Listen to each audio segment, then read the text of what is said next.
Hello and welcome to another episode of the Indie Alternative Podcast. It's me, Chris, and on this episode I'm delighted to be joined by Nigel Clark, a man who really needs no introduction. Great singer-songwriter, frontman of Dodgy. Nigel lifts the lid on his songwriting process, back catalogue and new releases. Also shares a bit of exciting news about a future Dodgy album, which is really cool, and loads of other stuff in between. It's a great chat. I hope you really enjoy it. Just a quick reminder of all the ways that you can support the podcast. So here's the boring bit. You can follow me on social media, and all those links are in the show notes. Writing a review is really helpful, so if you want to do that, that would be great. And finally, if you want to support financially, you can do that as well. Just buy me a virtual coffee, and that link is also in the show notes. But again, that's it for the waffle. Here's Nigel.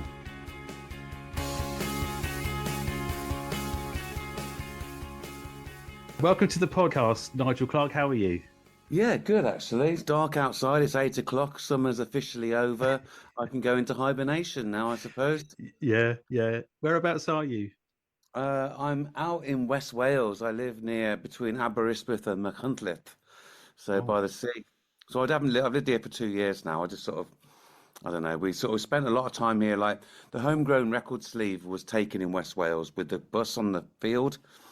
That was taken at our old caravan site, and I think, with the pandemic and stuff like that and lockdowns, I think that we just decided that we were spending a lot of time in Wales and we might just reverse it. So we live in Wales and work in England, which is what happens. And rather than holiday in Wales and live in England. So yeah, it's actually really good. I love it. It's just a bit more driving, but definitely worth it when you get here. There's just less people.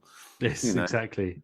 More animals, less people. And they're mostly the problem, I find. They are mostly the problem. Well, look, thank you for coming on. I just want to ask if you, delve into your songwriting really, and kind of what inspires you, and what you've been up to.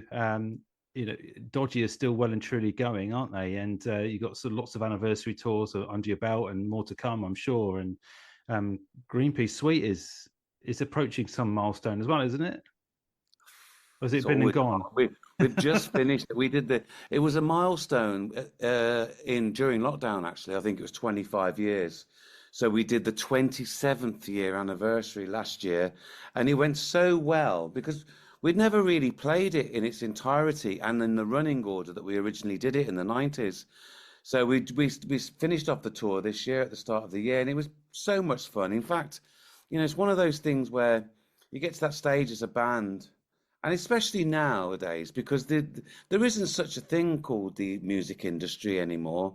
Do you know what I mean? It's like not in my life anyway. I mean, probably in like younger people's, but there's not. So I mean, and it was just so enjoyable to do it. And it's kind of one of those things like we were going, I could just do this the rest of my life now, just like every year do a 3-piece suite, because it was quite theatrical, and I never realised that it's just a story running through it, and theatrical in that way. I think there was, I mean, let's not say concept album. I just did it, but it's not a concept album, but it's like kind of got familiar characters that appear during the songs. Yeah, so that's been really good actually. And yeah, 27 years, I think. I don't know. And next year will probably it's 2025, so it'll be the 30th anniversary of Staying Out for the Summer. So back out of that again.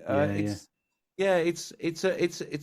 a nice way of doing it. But we've been really busy. We've been writing new songs, and we've been in the studio last week and a couple of weeks ago. So we've got a new record deal.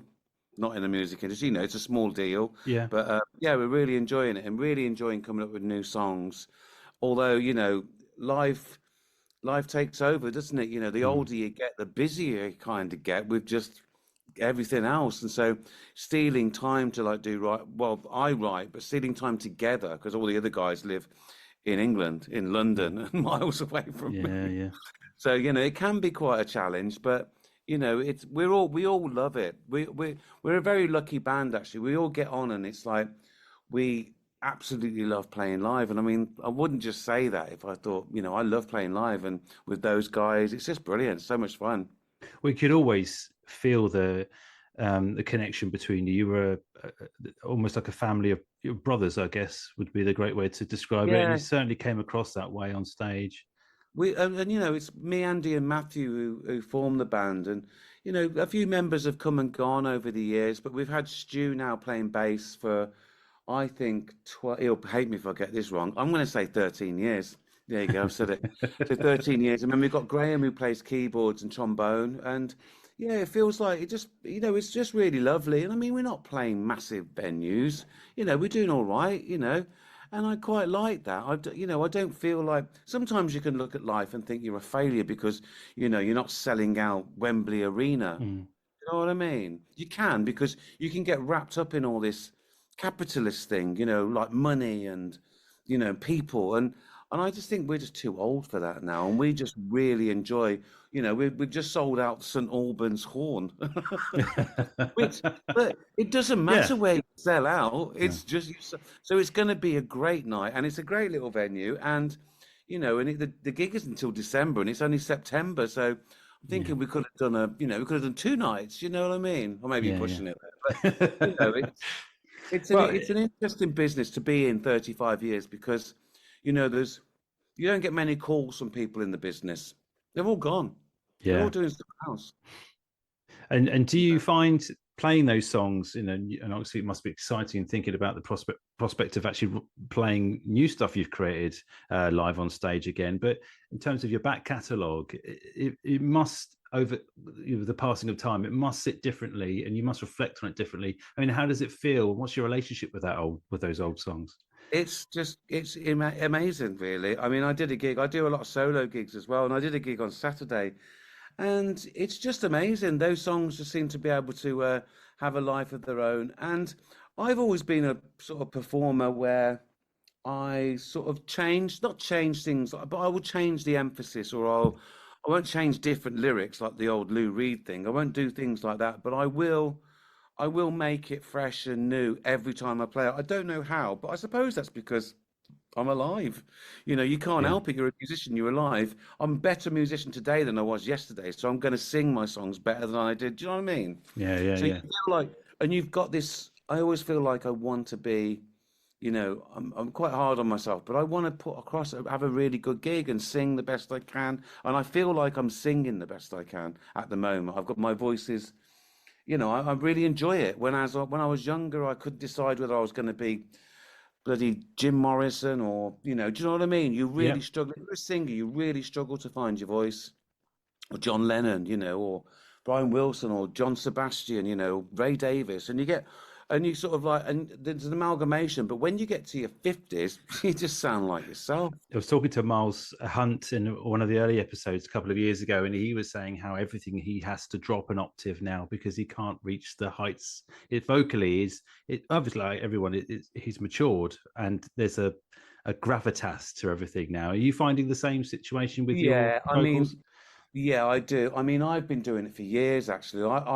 I've been playing, I've always played my guitar, not always, but I played my guitar a lot, especially years ago when I used to play along with Jimi Hendrix records because they were always tuned down semitone, or a lot of them were. So I started doing that. I think Chris Helm mentioned it to me, first of all. He said, "Oh, you should do this." And so, and it's brilliant. And I don't know why I didn't do it years ago. It's amazing. I don't break as many strings because your strings aren't as tight. I mean, this is a good thing to learn. I didn't know about this, but you don't break as many strings. And yeah, and those old songs, you breathe more life into them because you're not out of breath. Yeah, Because it's like when you're 25 and you can do it, you can sing high, for 2 or 3 nights in a row. But when you're 55, you can't, So this has really helped me, and no one notices. In fact, it's better for the audience because they can sing along as yeah, well. yeah. You know what I mean? you It's meant a win-win. you mentioned some legends of music just a second ago. In terms of songwriting, though, are there any early kind of artists that inspired you to write songs? Originally, Yeah, what, years ago? Yeah, I was always. I mean, it's a funny one, really. I had a job in a record shop, so I've always been around music, and I have a different relationship with music now. We all do because of Spotify. I used to love going to record shops. I used to work in a record shop. It was like my life. Um, I was really into punk. I was really into Joe Strummer and Paul Weller. Paul Weller's not a punk, but that yeah, ilk, that time. Malcolm Owen from the Ruts, Jello Biafra from the Dead Kennedys. People that just had something. And I mean, I'm nothing like any of them. Possibly I'm a little bit like Joe Strummer, but I'm nothing like Jello Biafra as a vocalist. But I just love what he said, and how it made me feel. And I think that they gave me the confidence. I think growing up around punk was anyone can do it. Believe in yourself. These were the messages, apart, obviously anarchy and chaos and Yeah. nihilism, but actually believe in yourself.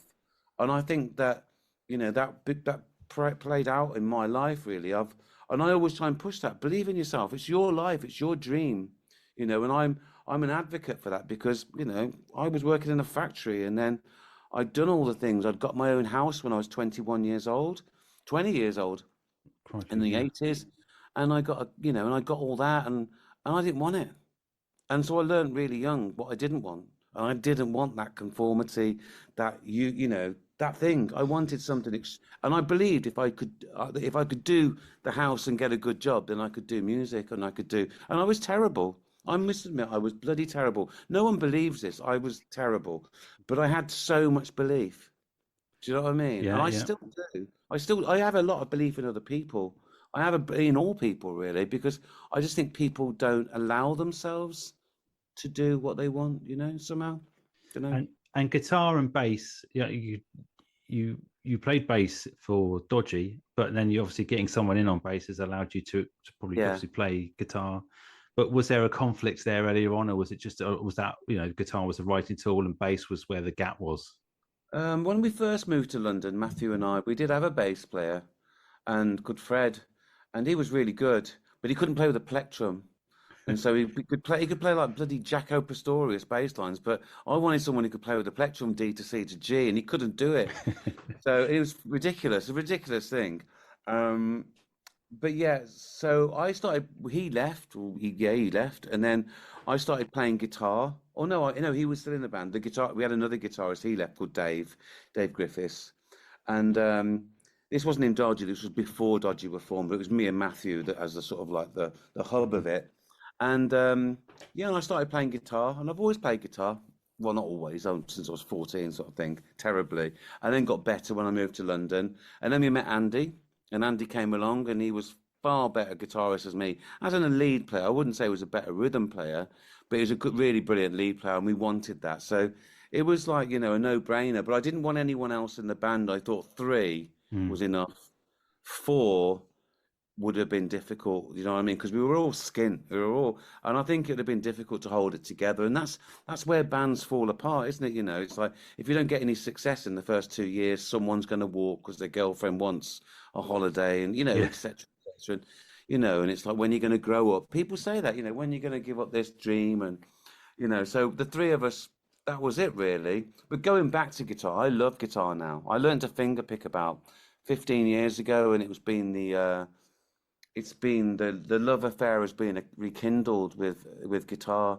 So and it feeds into bass playing, it feeds into electric guitar playing, but finger picking on the acoustic is like it's where it's at for me. It definitely opens up. Uh, It definitely opens up a whole other spectrum of Feel, yeah, feel and songwriting. It's something yeah, I've never been able to master, and my son's yeah, better than me, and it's frustrating. But because he's young and dexterous, and I've just got all these yeah, old horrible habits.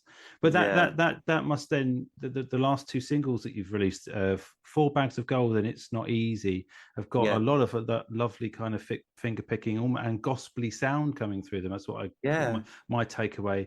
And so in terms of writing those two singles, because they're sort of the freshest things that you've released, what's it like writing and putting something together now with your experience, and obviously there's a massive difference in terms of your They were done quite a few years ago. I just never released them. I got this. I put 21st Century Man up on Spotify when I was here at home, and I just thought because it would never. I'd done it in 2006, and I just yeah. never put it on Spotify, and it was so easy to do.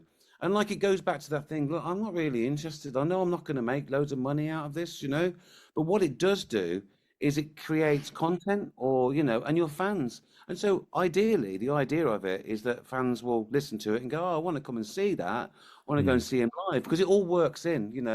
You are your own industry. You are your own brand. I hate that word, but you are your own brand. And yeah, so the 4 bags of gold, and I'll put another one up tonight. Actually, it'll be up in 2 days. I've got loads of old songs, you see, but I just don't want them just staying on a hard drive, Yeah. waiting for a record company to come knocking, and they ain't going to. So, and the thing is, I've lost songs in the past because hard drives, I can't access them. So I just went, right, I'm not going to do this anymore. I'm going to book the system and just put my music on there and go a different way. Just want to create fans, want to, and I'm going to start doing live gigs from home in my studio soon. But going back to those songs were done in 2012, Okay. and they were done around, Dodgy did an album called Stand Upright in a Cool Place, 2012. And I wrote that. I had a studio in Malvern, and it was a barn. It was brilliant. And I just, like when you listen to It's Not Easy, right? I would like record the guitar. I'd write it first, then I'd record the guitar, and then I'd have to like press play and record and run into the other room and do the drums, and then do the bass, and then it just took ages, but it was great fun doing it, and I love doing things like that. And I listened to it the other day. It's Not Easy, and I went, that's probably got to be one of the best recordings I've ever done because of the feel. It Yeah. doesn't feel like anybody. It feels like me because I played everything. Hmm. And I'm like, oh, that feels really, and it's probably my own personal opinion, do you know what I mean? Because but it does feel like syncopated really perfectly. And I Mm. find sometimes when I mean, Matthew's an amazing drummer. He is a really amazing drummer, and I'm not.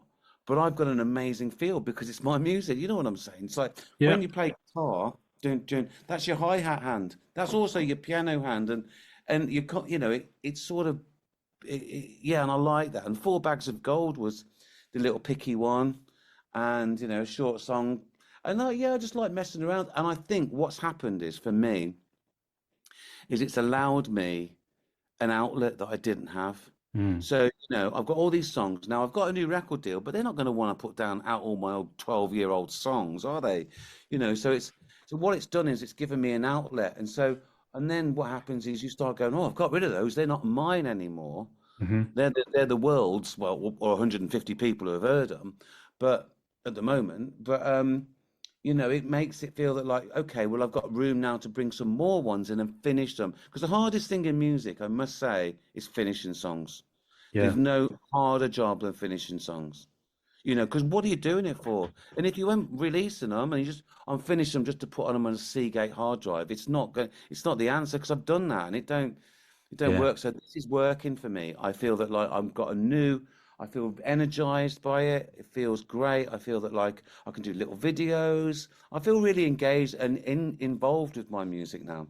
And Again, that's obviously just due to the changing in social media and everything that comes with it. I mean, like you said you refer to yourself as a brand, you have to see if you're an artist and you're trying to make your way that it's completely changed the yeah, landscape, and also marketing yourself and just becoming accessible, and yeah, you can pick up your phone and do a little YouTube video or a little Instagram reel and put your own music behind it, and it's engaging, isn't it? And it's a completely different world. Well, it is a completely different world, but it's really nice then when you put something up on a Wednesday afternoon and on the Friday, people start hearing it and sending you messages going, I really like that. Now, if I hadn't have done that on a Wednesday, I wouldn't be getting any messages like that. And I'd be sat here twiddling my thumbs going, I wish I could finish my songs. Do you know what I yeah, mean? yeah, Now I yeah, feel I've got the impetus. Yes, I have to give things away, but that's okay. I've yeah. always given things away. That's okay. Maybe that's the way to do it now. Give your music, your recorded music away, and people will come and see you live. Hopefully, fingers crossed. I don't know. Yeah, that does seem to be the ever changing. Like I say, the musical landscape's changed, and people Yeah. need to tour, need to play live. That's where the money. Well, that's where a That's where living, the or living is. Yeah. some sort Yeah, of. that's where the living. And I feel very fortunate. I went to a brilliant weekend. I've had a good weekend actually. I went to the Worcester Music Festival. I'm originally from Worcester, or Redditch in Worcestershire, but like Worcester's like where I was living before I moved to Wales. And they have a yearly music festival. And I saw some great bands, and I'm like, bloody hell, man, I'm so lucky. Do you know what I mean? Yeah, yeah, Because these are great bands, and like, I'm thinking, what? How did I make it then? Do you know what I mean? Mm. And I don't think it's got anything to do with musicality. Maybe now, but I didn't make it now. I made it years ago. I just think it was maybe the right place, right time. We fit the mold. You know what I mean? I think I saw this band the other day and they blew me away, and I was like, these are great. These are great. They're from Birmingham as well. But yeah, I just saw lots of different acts and thinking, are they ever going to make it? Even though they're getting played on Radio 6, is that nothing's a promise anymore? You need a record company with a massive marketing budget to get you on every tour, every TV show. I don't see that happening And to rock yeah, bands these days. no, and also it's not your money. You don't end up paying. They're paying for it. Whatever you sell, you're living in debt, aren't you? Basically, from the day you Yeah, run. yeah. It's a poison It takes a chalice. long time. It takes a long time. We only just last year got our rights back for our records from 25, which is a really nice gesture because we owed them a fuckload of money. But they gave us the rights back to our records. So we own them all again now, me, Matthew, and Andy, which is a really nice thing. We can do anything we want with them, the masters. And yeah, I mean, there's little income streams that you get from obviously the past. You get royalties and stuff like that. So that has helped. But I've still got a gig, and I still love gigging. Mhm. So the only thing I don't like about gigging is traveling too much. Mm. But I don't even mind that because it puts you in a headspace. You get in the car, you have a playlist set up, or you want to listen to a couple of bands' albums, and then I'll listen to a story, and you get into this mode, and it's like, yeah, and then you get there, and all your mates are there, and it's Mhm. brilliant. Yeah, That's it. And I feel very fortunate that I'm, in my 50s, and that still happens. yeah. What's your most kind of defining moment as a songwriter? Is there anything in your catalogue or anything in your albums that you think I nailed it on that one? That's Yeah. captured. It doesn't have to be one song; it could be a couple of songs. I mean, there are always nuggets in your back catalogue. You think, yeah, that's the one for me. Yeah, yeah, I am actually. I mean, there's quite a few that I've, I've, I feel really happy that I've nailed. I can't think of them on top of my head. But I might not have recorded them properly, or Yeah. might be a misgiving on the recording side, or but yeah, I mean, I think the one song that really stands out for me that was a real breakthrough song, which was a song that got us signed in 1990, was Lovebirds, a I knew you were song going on. to say.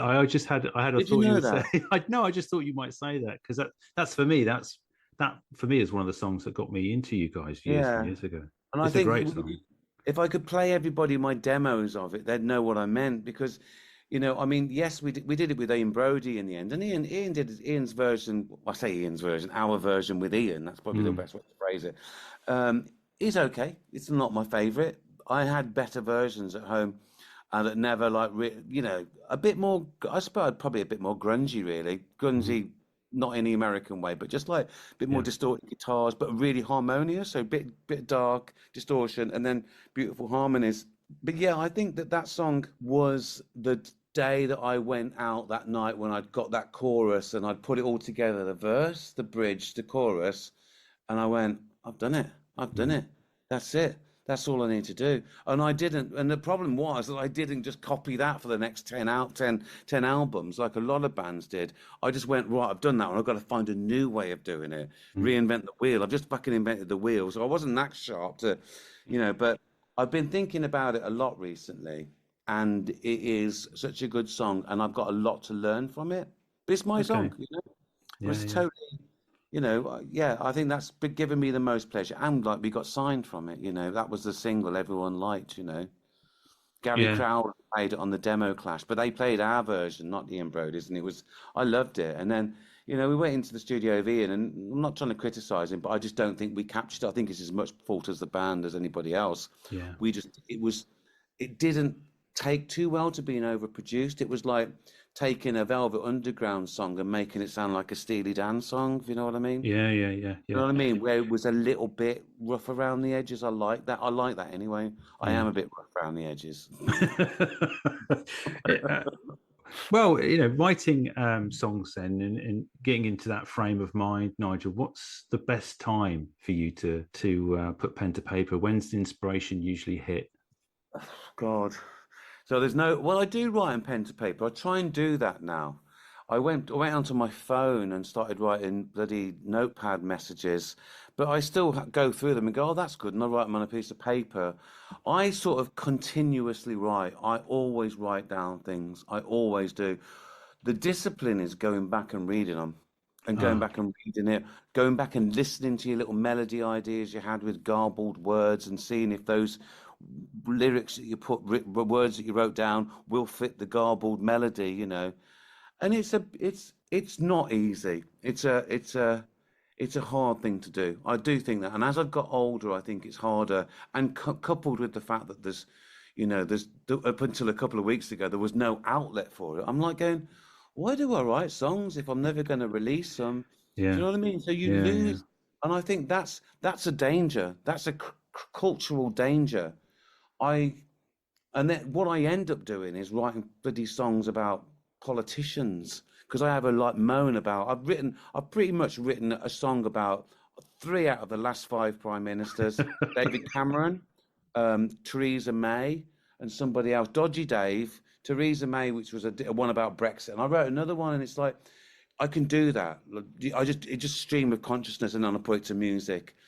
Yeah, I like it, but it's never something that I'm going to release. It's just a little bit of fun, but it keeps you in the game really because it keeps you topical and makes you think like you can do that. But to me, it's like I love Leonard Cohen. I love Leonard Cohen's lyrics. I just love his whole take on life. I like Bob Dylan, but I probably like Leonard Cohen more. He's probably my favorite songwriter. So yeah, I just kind of want to be Leonard Cohen. I just want to like sort of like be able to unlock or Towns Van Zandt, Oh, for example. okay. I love Towns Van Zandt. Just again because he's got this lucid lyric that you can't, you know, you have. It sounds like he's escaped. And same with Leonard Cohen. It sounds like they're writing it from a mountain, and they're away from civilization, and that's sometimes the hardest challenge is to escape your current situation to be able to write. Yeah. So yeah, I mean, normally I write in the morning. I tend not to listen to too much music. I tend not to listen to too much music when I'm doing music. I listen to all my own music. I listen to a lot of my own music when I'm in the car because I'm like going, oh, that's a good idea. Or I'll sing something else and go, that's a good idea. And then I'll Uh-huh. forget it. But it's all work in progress. Everything like all the 500 songs that I haven't finished are slowly getting there. Mm. And I feel that, you know, and it's like I have my own studio, I can play everything, I can record, I can do all that. But I've had a busy summer, so I haven't had a chance to do it really. But I'm looking forward to this winter just to finishing a few more new songs. And then we've got the new album with Dodgy, which are new songs. So yeah, you know, they are getting finished. You know, I don't know if I'm Yeah. going to get 500 finished, but I hope so. What is the plan, Nigel, with that? Is there a release date in mind, or is that too much to commit to right now? Yeah, we planned to do an EP first of all, and then we've sort of finished three songs. Yeah, I've got them back with me now. I'm going to do a bit of work on them when I come back I'm going to Italy tomorrow, so I've got a week in Italy, and then I come back and then I've got yeah, I'm just going to start. I've got more gigs, but I'm just going to I've less gigs with the band, and I'm just going to start working through the songs. Then Matthew's coming to my house, and we've got another. I'm going to choose another five songs out of my big collection of songs. I have like songs coming out of my ears. Literally, I do it all the time. I record, and then I leave them, and then I Yeah. leave them in like you know, and then I go, oh, this one's really good. That's how I work. Mm. And it's always worked for me. It's just I've got too many now. I've been doing it for 35 years. So I literally have, yeah, loads, loads. But I just So need to finish yeah, and also like a madman. the acoustic shows I know are really intimate. I've been to a couple myself, and the Chris Helm. I've seen you two as sort of troubadours, really. Uh, Yeah. and that's. Do you guys have I mean, is that a fairly sort of recent relationship? Well, not recent, but the last sort of five odd years, it's you guys have collaborated and stuff. Yeah. We really got on. Hit it off straight away, Chris and I. I think he's got a really interesting story. Um, and I think that, you know, the way he came about it, but he was a busker, I was a busker.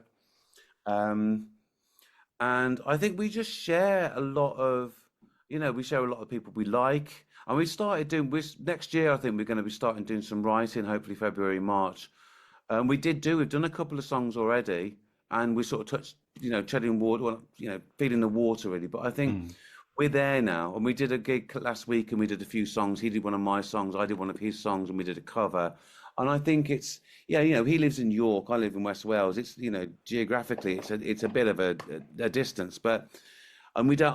I'm not that generation where I can do it online. Really, I need to be there with somebody. But I think what we've decided is that, like, I'll write my songs and he'll write his, and then we'll just play and offer ideas to each other's songs. But I'm hoping that in the next couple of years we'll do more. We do a lot of gigs there. We have the same agent, so we do go out a lot together now. We've got like about 6 or 7 gigs this rest of this year together. So, and they're Yeah. always good fun. I'd rather be out with, doing solo gigs is difficult, and it's not the things you think's difficult. I mean, standing on stage, playing your guitar and singing, I used to hate me doing it, but since finger picking and the confidence comes, I love it now.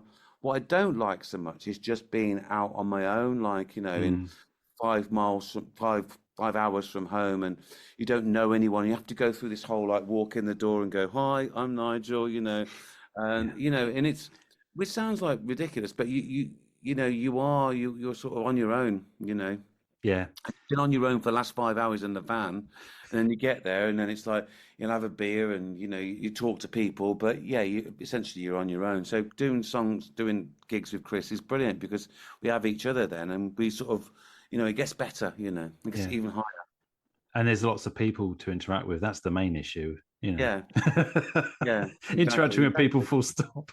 Yeah, exactly. Oh, Yeah, well, it's a lot of that. It's hopefully a lot of that. you guys can come to Southampton, and I'll try and Is that where you are, Southampton? Yeah. So I saw you at I think it was 1865, or the not that one, or the other one. There's another one near me. I always forget it was the three of you, but Oh yeah, Mark was there as well. Mark was wasn't there it? as well, and it was like That was really good that night. yeah, it was Actually, great. That was Matthew really was there as well. I managed Yeah, to Math was there, Kim. Yeah, that's right. Yeah, yeah, that was a really good night. It was such a shame what happened, really. yeah. But we don't want to talk about that because No. it's just Well, boring. you Boring. well, look, I'll let you go. It's been amazing to talk to you. Thank you so much for coming on. And I think I might have had. Did I get offered a gig recently in Southampton? I'm sure someone's looking for one, so hopefully we will have something soon. well, Hopefully, Chris and I'll be down there. I'll keep an eye out for the post, and then I'll come down Yeah, and wave at you from somewhere out in the nice crowd. one. Well, thank you for inviting me on, man. Thank you very much.